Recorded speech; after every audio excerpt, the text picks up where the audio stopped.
Bonjour, mon nom est Christian Godefroy et je suis certainement un des rois de l'échec. Lorsque j'étais adolescent, mon père a fait faillite et nous avons tout perdu. J'ai certainement vu plus d'huissiers que vous ne verrez d'arc-en-ciel dans votre vie. Mes études n'ont pas été vraiment une réussite. J'ai abandonné après le bac. Ma première entreprise a été un échec.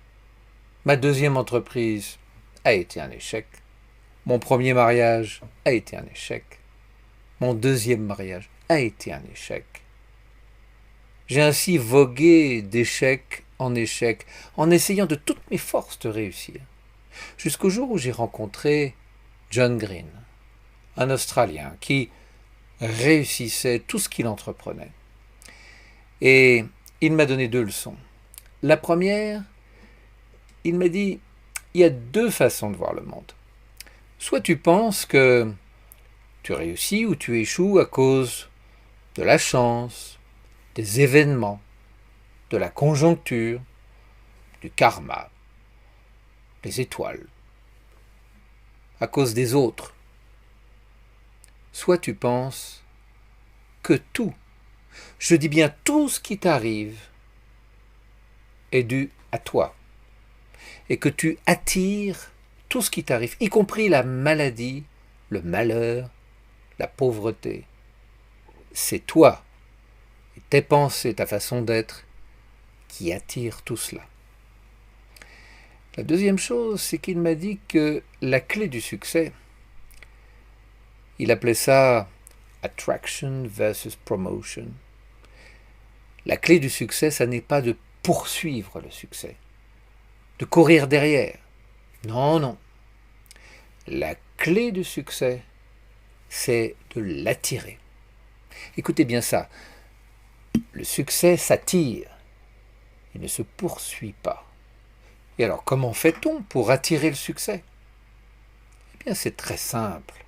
Pour attirer le succès, il faut se transformer soi-même. Prenez par exemple Steve Jobs, le patron de Apple, qui a eu un succès planétaire alors qu'il a abandonné ses études, qu'il est né abandonné par sa mère, et que rien ne le prédisposait à avoir un tel degré de réussite. N'oubliez pas qu'il a fondé Pixar, qu'il a fondé Apple, et qu'aujourd'hui il a un succès planétaire. Eh bien, un de ses secrets, c'est que lorsqu'il était jeune, on lui a dit « Vis cette journée comme s'il s'agissait de ta dernière journée. » Et il ajoute en forme de plaisanterie « D'ailleurs, cela t'arrivera un jour. » Eh bien, Steve Jobs a été très frappé par cette phrase.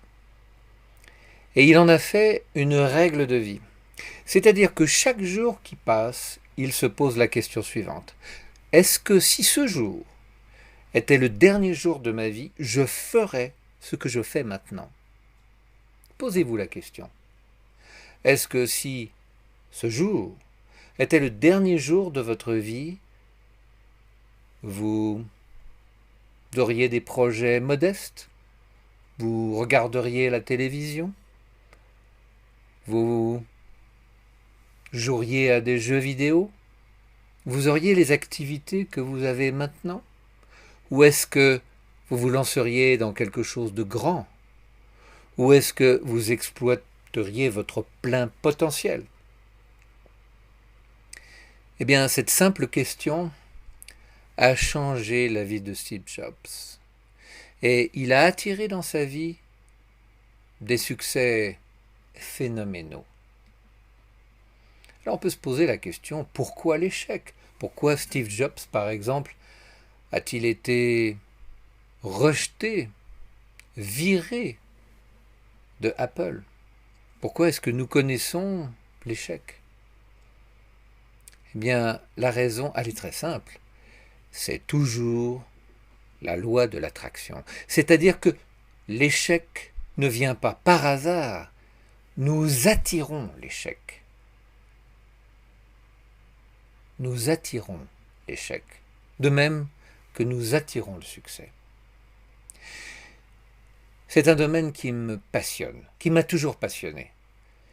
Et je vous promets que je peux vous apprendre comment matérialiser n'importe laquelle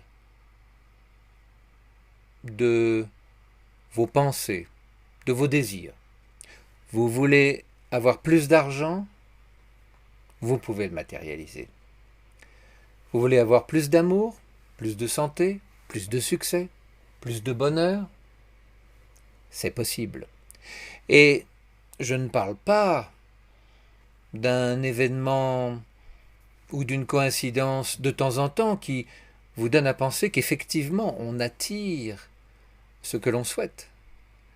Non, je vous parle d'un processus systématique où, quel que soit votre projet, quel que soit votre but, vous pouvez l'attirer à vous. Je ne parle pas de le poursuivre, mais de l'attirer à vous. Si ce sujet vous intéresse, je vous invite à me rejoindre dans la prochaine vidéo. Merci et à très bientôt.